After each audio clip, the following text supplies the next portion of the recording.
after a 4-year earnout, I stayed on for a little bit longer and then was approached by Channel 7 to come run Channel 7 Adelaide. Our responsibility as leaders is while they're there, we've given them a safe and supportive environment. And if growing and develop means that you don't then have anything else to offer them and you need to let them go with kindness and helping them and supporting them and being part of their ongoing journey, yeah. But when you are walking into a male-dominated industry, you need to be aware. Yep. I mean, that's the beauty of the world now, where in a lot of leadership roles there is that need to have male and female representation because we do think differently. Yeah. And I was sitting at an executive meeting and I could not string a sentence together, and I thought, wow, I'm too dumb to be sitting at this table. I cannot believe, you know, I got the real imposter syndrome. And I don't generally suffer from that a lot, but it was real. And it happened for a few months. You're listening to The Ultimate Leader's Edge, where we explore the mindset and methods behind great leadership. Today I'm delighted to be joined by Vikki Friscic, Managing Director of 7 Adelaide, one of South Australia's most influential media leaders. With over 30 years in the media industry and more than 2 decades in senior leadership, Vikki has built an impressive career across both broadcast and agency environments. Stepping into the helm of 7 Adelaide, she's taken on the challenge of leading a major broadcast business through a rapidly evolving media landscape. And since we recorded this conversation, Vikki has taken on an even bigger remit, now leading as Managing Director across both 7 and Southern Cross Austereo in Adelaide. In this episode, we'll explore how Vikki leads through change, her approach to scaling performance and teams, and what it truly means to be a leader of influence in today's media world. Vikki, welcome to The Ultimate Leader's Edge. Thank you so much for joining me. I feel like I'm the luckiest person in the world because I'm just sitting with the most awesome people on the planet who I admire, so much. And this is just a joy. So I am so grateful to have you here on The Ultimate Leader's Edge, especially as we're commencing. And so we're super passionate about it, but we're here to talk more about you and to give us a little bit of an overview. Give us a little bit of a background. Who is Vikki? So I was born in England and immigrated to Australia at the age of 2, and we landed in Whyalla of all places, country South Australia, and so I grew up in Whyalla, country girl. There's a theme today. Is it? Yes. Yeah. Country. Yeah, I think there's a lot of good people who come from that type of background. I ended up in university in Whyalla studying computer science. After a couple of years of doing the course, I had a lecturer give me some advice that sort of women in tech at that point, and I'm a woman in my 50s, so it was quite some time ago.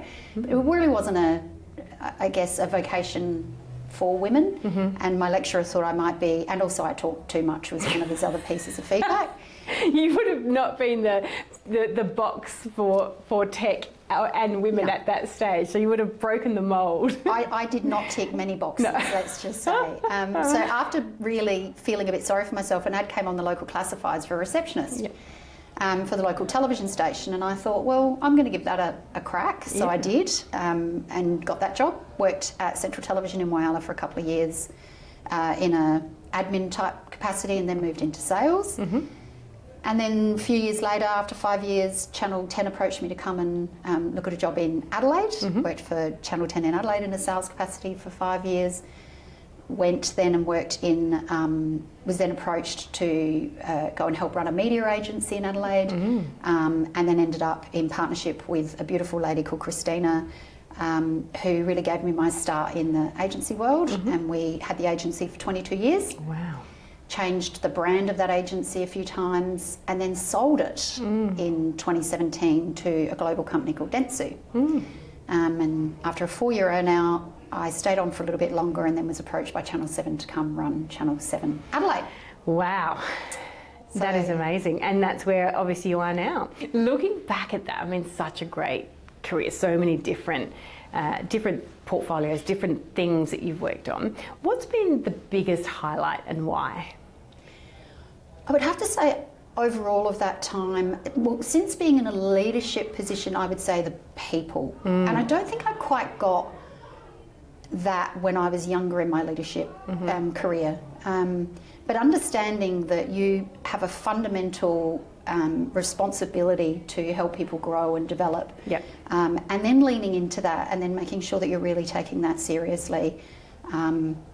you know, that has been a real learning for me and a real highlight for me in seeing people come through any business that I've been a part of, and to be able to come and have an open and honest conversations. A lot of the time you've got someone who might not necessarily fit within your organisation. You can see it, they know it, and you can actually have an honest conversation about the fact that they may be better off suited to another position, and helping them develop and get that. And I've done that recently and had some lovely success.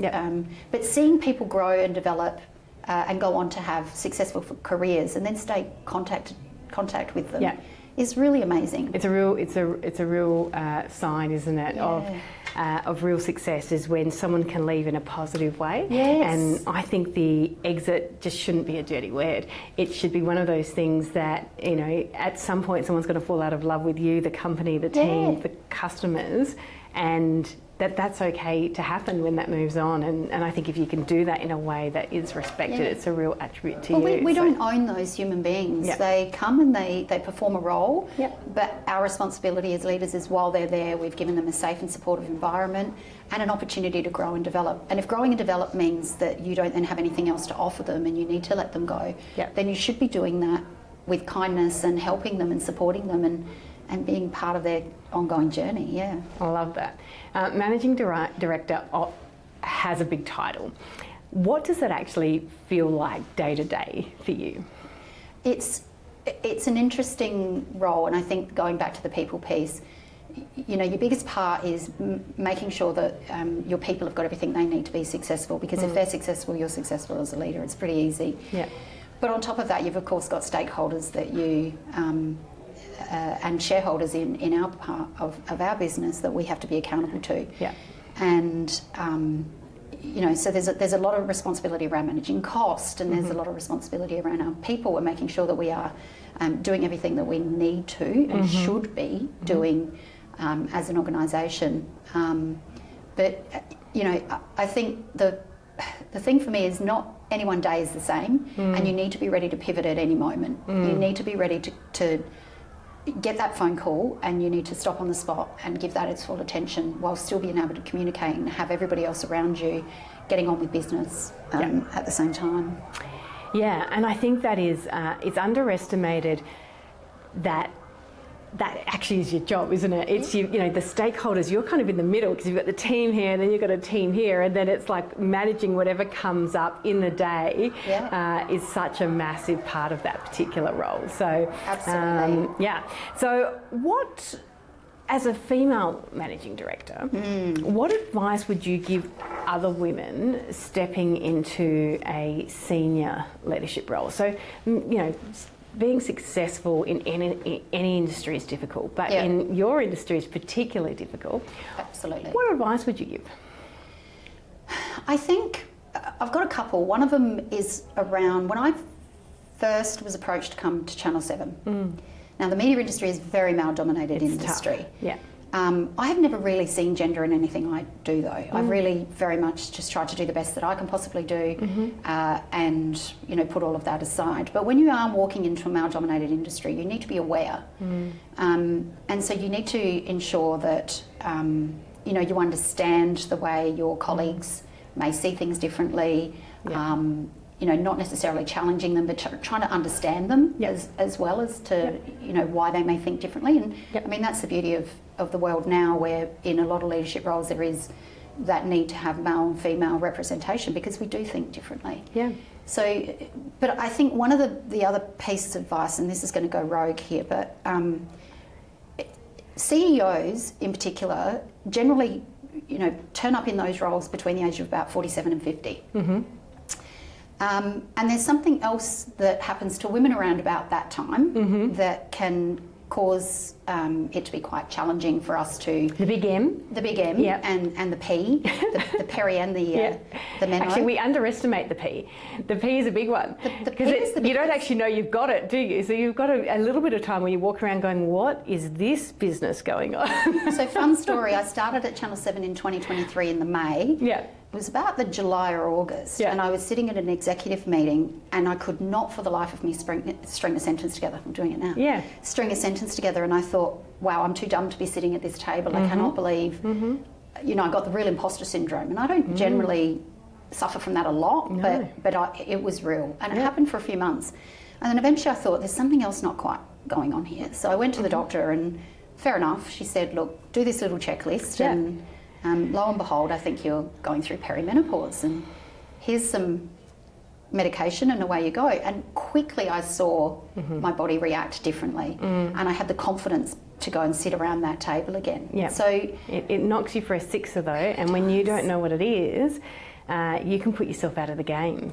Absolutely. Yeah. And I think there is a direct correlation. If we go between 47 and 50 is when CEOs really, start to present themselves, and that's happening with women. No wonder only 7% of global listed companies have a female as a CEO. Yeah. There's got to be a direct correlation there. I think it's under researched. I was kind of putting in acknowledgement that was pretty embarrassing. That I've been in this space for 25 years, and actually before I went through it, it was never on my agenda. No. And I've been in people and culture for forever, and I've never actually thought about it as such a strong impact, particularly for females in business.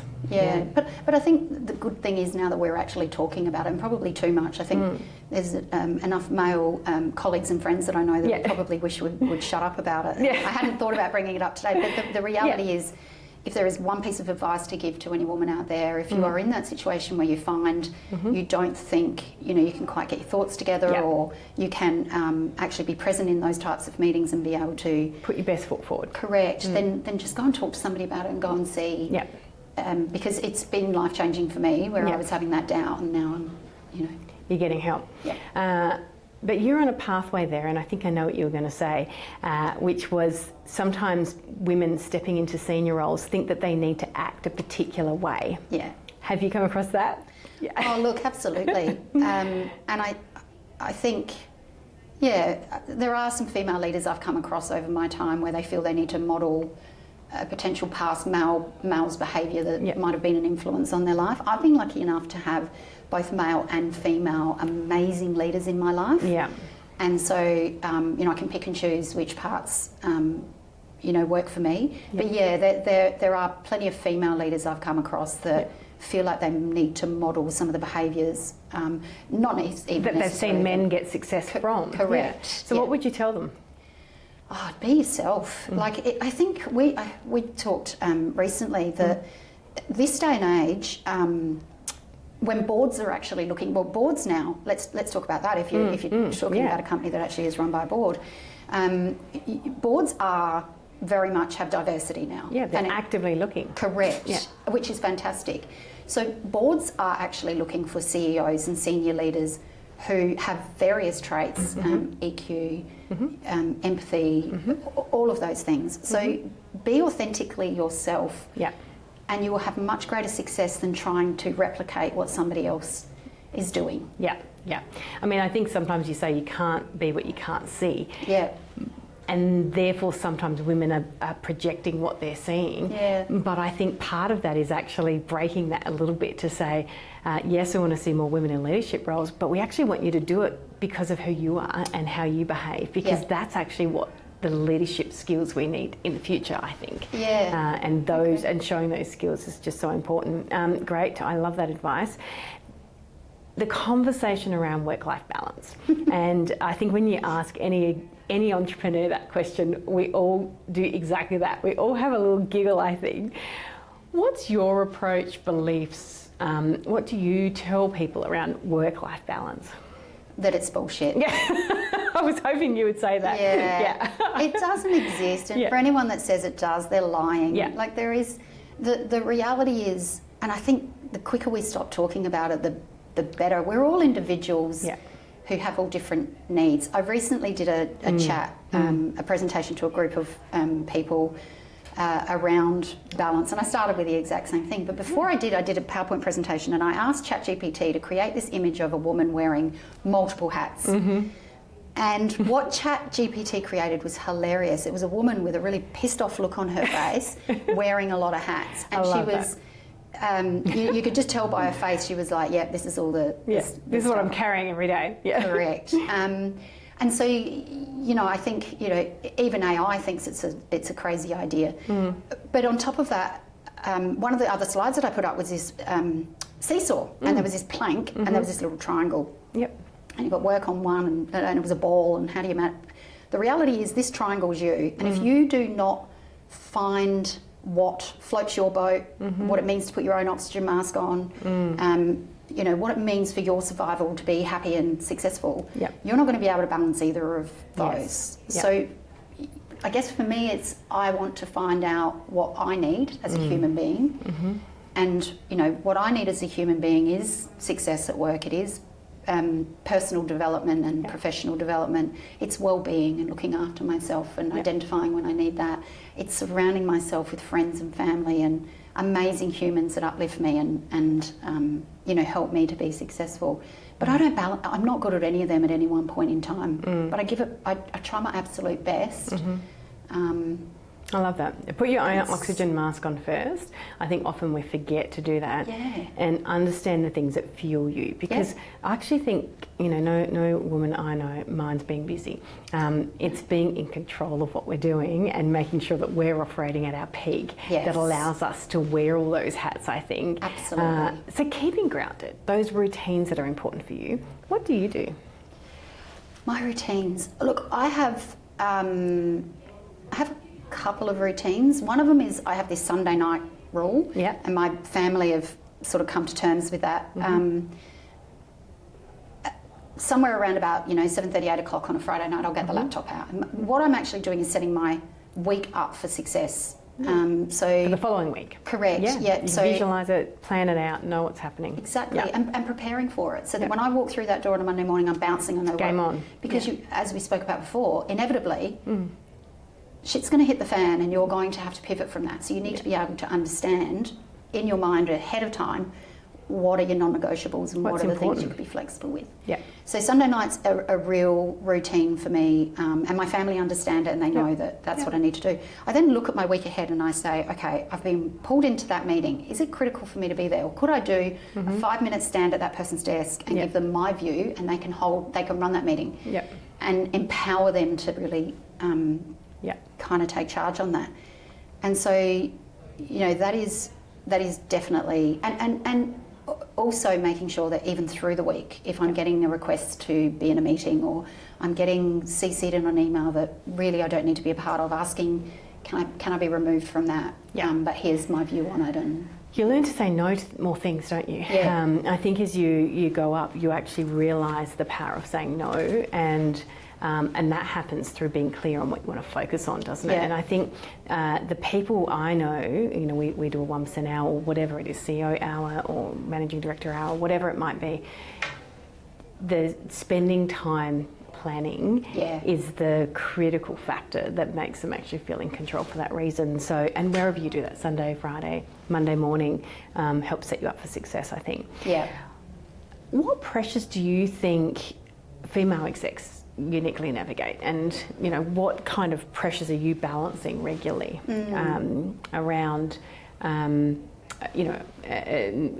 that choice of those the triangle and what sits on the other side? What's those things that you think that females probably deal with more than men might? I think in a lot of women's lives, we are still balancing a lot more. We're generally the one that the school communicates with the most with your kids. The organisers, the thinkers. We're the ones who generally get the first phone call if your kid's crook. Organising the family holidays, family budgeting, whatever it might be. I do still feel that, but we also want to. So that's not saying that men don't, and because I know a lot of households where men are the main ones, but we kind of like to do that stuff as well. So, and like you said, we don't care about being busy. But it is. I do still think it is a major challenge for women. I think the other thing is we take a lot more on at work personally because of the empathetic nature of and the nurturing nature of our genes. I guess that we show up differently, and if we've got a team member that's coming to us with a concern, or if we are looking at a cost out situation, we are totally looking at the human collateral of that, and thinking about that person and that person's family and what the impact that's going to have. I'm not saying that's unique to women either. Men definitely, but they generally will outsource a lot of that to the HR department, whereas we like to get involved in it because we need to, we want to make sure that there's as little impact to the human. Yeah, we don't walk past it, do we? Like No. if there's a sniff, we'll do something and we'll dig deeper, I think. So how do you keep your team aligned and resilient when, the external environment is shifting all the time? What do you do that you find is the most effective? So right in the middle of this at the moment. So the Seven Network is currently in a merger with Southern Cross Oz Stereo. And since the beginning of the year, there's been some fundamental shifts in our executive, which has had a ripple effect throughout the business. And some leaders coming in from Southern Cross Oz Stereo. And so it's really, I've been living this really. I mean, I've been living this for the whole time I've been at Seven because we've been a business in transition. It's always changing, isn't it? Always, especially in this industry. But the reality is what I've tried to be for my team, predominantly for my leaders so that my leaders can then take that to their cohorts as well, is open, honest and authentic and available. Yeah. The available is a big one, isn't it? Yeah. And I think and open and honest, kindness is actually being kind and giving feedback properly, isn't it? And sometimes it's not about being friendly, it's actually about doing those things well. And they're the difference between, I think, a true leader is thinking about it in a different way, in a constructive way. And not blowing smoke, so not trying to pretend everything's okay when it's not. Yeah. There's nothing worse than, when you are feeling like there's a lot of change going on and I feel like I'm in the eye of a cyclone and somebody's going, no, you're okay, and patting you on the head and telling you to just get on with it. You want to acknowledge it, you want to listen, but you also want to be able to say, I don't know, I don't have all the answers for you right now. There's... But you'll hear it from me when I do. Correct. Yeah. And any question you've got, I don't care how tough it is, throw it at me and I'll give you the honest answer that I have. Yeah. Biggest leadership lesson you've learned across your career, and what do you now do differently because of it? I think the biggest one for me is if you see a problem, don't sit and whinge about it. Yeah. Don't sit and complain and, wait for a leader to make a difference and do something. Yeah. Speak up. Yeah. Like either become part of the solution, put your hand up to be part of or own it. Yeah. I see this as being a challenge. Yeah. I would really like a seat at the table to work out solutions for that. Yeah. I think, and it's done well for me over the times. There's been lots of opportunities, and look, sometimes too much. We talked before about being busy, but I'll go, hey, I see a problem over here, and someone will go, great, can you take that on? Yeah. And I go, oh gosh, here we go. Yeah, I can take that on in the 2 hours of But it's how sleep you would that I was gonna... how you would have progressed so quickly is you just look for problems, but you came up with a solution as well.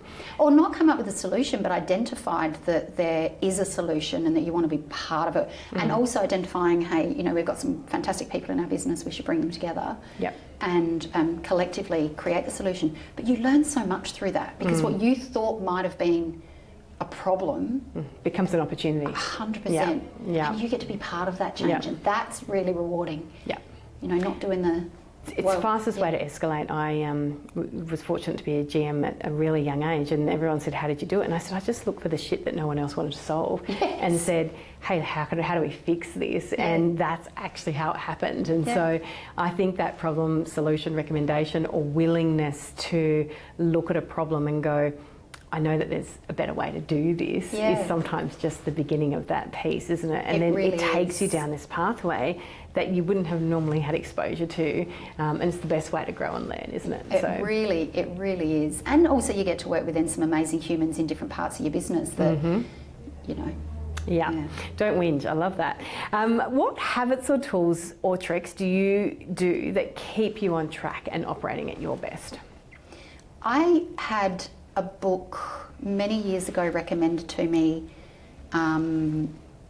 Actually, I think I was in my 30s at the time, so a long, long time ago, but I was in leadership. And it was a book called 4 Agreements. And I remember it now as BIPA because it's the only way I can kind of remember it. But the first agreement is to always be your best, and your best will differ from day to day. Your best might be just getting out of bed that day and putting your socks on. But another day where you are lent in and you are really on fire and you're actually, you feel like you're really achieving. So always do your best. be impeccable with your word. That's Yeah. Impeccable with your word, yeah. Impeccable with your word. And that for me, and so I use this as a bit of a check. So sometimes I'll find myself doing a bit of the whinging or doing a bit of the, and I'll go, is that really productive? Yep. You know, why am I using my energy to either diss somebody else or even myself? Yep. So impeccable with your word is also about yourself. Never take anything personally.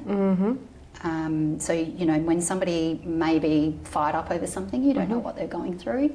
Don't assume that, you know, it's a personal attack on you. Try to understand where that person's coming from. Yeah, and it really is, isn't it? It's just you're the person on the other end, and if you're empathetic, you're probably going to cop it even more. Yeah. So, yeah. And I've really disarmed a lot of people by just actually stopping a conversation and saying, are you okay? Yeah. And then hearing from them that, no, actually they're not. They're kind of in survival mode. Yeah. So, yeah. And then the last one is don't make assumptions. And that's been a real game changer, where you assume someone's talking about this, or you assume someone thinks this about you, and they're not even thinking about you at all. Love that, yeah. Or that something's going a particular way. And that's happened to me recently through this merger, where I was spiralling in my head going, it's going to do this, and then it went that way, and I'm like, there we go, get back to your checks on... I love that. I've got a couple of rapid three, but I want to ask you one more just to throw something in, just because obviously you covered at the beginning your business that you had for a while and took it to sale. And I didn't cover this with you before, and I would love to know your biggest advice when you're scaling a business, and particularly when you're bringing it to sale. What would be the biggest advice you'd give to someone who is, you know, currently in the process of scaling to sell? Yeah, that's a really interesting one. I think a lot of businesses, so Christina, who you know, worked alongside, was the owner of Cara, Media Alliance Trading as, and then we went through obviously the business and the sale of the business. For a few years before we decided to do it, and where it came about was we were actually approached the first time, which we would never have thought of selling the business at the time. But we took it as an opportunity to have a look at what we were doing, and you know, why was someone interested in our business, and really understanding and trying to benchmark ourselves, I guess, against the rest of the business. So up until that point, we just tried to run a really good ship. If we wanted growth, we would invest in people and then we would grow the business. So rather than like a lot of corporate organisations these days where put the business case together, find the revenue and the people will come, blah, blah, blah, blah, we did the opposite. We wanted to, many years ago, you know, delve into the SEM space, so search and socials, etc., etc. We invested in the person and then we went and found the business to accommodate that. So we always had this growth plan. Mindset, and then when we had that first approach, I remember we sort of stopped and went, do we want to do this? What are we going to do? We didn't at first. What we then realised is, with our industry changing at such a rapid rate, that it was time for us to reflect on what we could do as, you know, sole owners, an owned media agency versus what we were competing against in the global space. And when we took a look at that, we realised that we needed some of that infrastructure that they had for us to be successful into the future, because the business was, you know, very much going down that MarTech space, and you know, technology was a huge space, and that wasn't evolving rapidly. Correct. So for businesses, I guess, that are considering selling, have the right reason that you're doing it. It's not financial. It's got to be because you can actually see that your business can scale. And it might not be necessarily selling, it may be licensing, licensing a brand so that you get their back-end infrastructure, which is what we did for 22 years. We still had the business, but we paid a percentage of our profits to an external company to get their back-end part of their business that we lacked. It's a purposeful question to answer that I think a lot of people don't necessarily think about is, why are they growing? and what does growth look like, but also if they want to exit, or what that next stage might be. What is that? Is it a part share? Is it still being involved in the business? Is it a total piece? So that's great. But I think if you're only focused on, I'm going to do this because I want to sell it and make a lot of money, you're not going to. You won't build the best business. You won't. Yeah. Whereas if you're clearly focused on what you are as a business, and you do that really bloody well, you won't need to put your hand up for someone to buy you. Someone's going to tap you on the shoulder to buy your business. Yeah, they'll come to you. A couple of final questions. Best advice you've ever received, or your favourite quote? Best advice I've ever received. I guess, let's go favourite quote. Favourite quote is fake it till you make it, but not in a professional sense. We all have challenge, we might be driving to work, we haven't had much sleep the night before, or we know with the day ahead, there may be some cost out measures happening, there may be something else happening, and you've got the opportunity at that point, and especially in a leadership role, to walk through the door and bring the behaviour that you want to set up that office for that day. So, I've had days where I've been sat in the car park, psyching myself up to get out of the car to walk through the door. And the minute I bounce through that door and the security guy is the first, or lady, is the first person I see, I am friendly, I'm happy, I'm grateful to be there, and that's the energy I choose. So you're showing up ready. But it's then game on. You find you have faked it to you, because then by the time you've gone and done that to everybody you've gone past, you've forgotten that you're in a shit mood sitting in the car, or that someone cut you off on the road on the way in, or you didn't sleep the night before, or the school's been on the phone because your son hasn't done his assignment. You literally have brought that attitude and that behaviour and that feeling on. And it's infectious. It's really infectious. Yeah, love that. Okay, fake it till you make it. The biggest mistake that you see ambitious leaders doing when they step into senior roles? I think people that step into a senior role and think they already have the answers, that really drives me bonkers. I think they don't ask enough questions. They've made some assumptions, let's just say, on what they think the best thing is, and they focus on outcomes. I'm in this leadership role, therefore they're going to expect, and again, there's stakeholders and shareholders and all sorts of people you have to answer to. I need to prove now that I'm worthy, therefore I'm going to focus on an outcome. They should focus on the people, because there will be a lot of good people around them that if they motivate those people and they get the best out of those people, the outcomes come. And then they look like a rock star anyway, and they haven't really had to own it all themselves. I love that.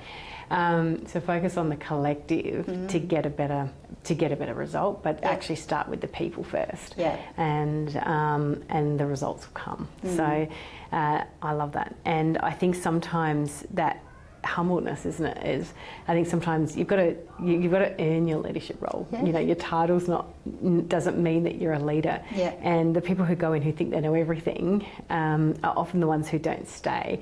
The ones I know are the ones who are the humblest, who think that they know nothing, and and the more senior they go, the more they realise they have to learn. Absolutely. And they do make, because they're curious. They're curious. So they make great leaders because they get right under the because you walk into a leadership role and all of a sudden everyone around you is like, everything's great, everything's fine, or the opposite, everything's terrible, everything's terrible. And so trying to get really underneath so that you can make real impact, you have to be humble and you have to be curious and admit that you don't know everything. Love that. If you had one sentence of advice for future female CEOs, what would it be? Or managing directors. This is for all, whether a male, female, but don't wait to be tapped on the shoulder. Do the work on yourself, and don't wait for the learning and development to come your way. Do your own personal development and professional development. Speak up, own some projects and opportunities, and then when the time's right, don't.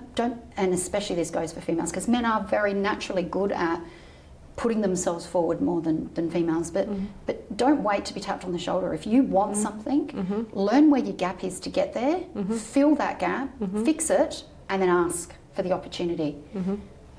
love that. Close the deal and actually ask for what you want. Yeah. Things that we don't always do, but so obvious. So that is amazing. Thank you so much. There's been so many gems in there. I've really appreciated getting to know you even better, and thank you for sharing your story. Thank you very much. What a wonderful opportunity. I'm really grateful, so thank you. Amazing. Thank you. Thanks, Paulette. Thank you for joining us on The Ultimate Leader's Edge. I hope you enjoyed the episode as much as I enjoyed making it. We'd love for you to follow us, like and share so we can reach as many leaders as we possibly can.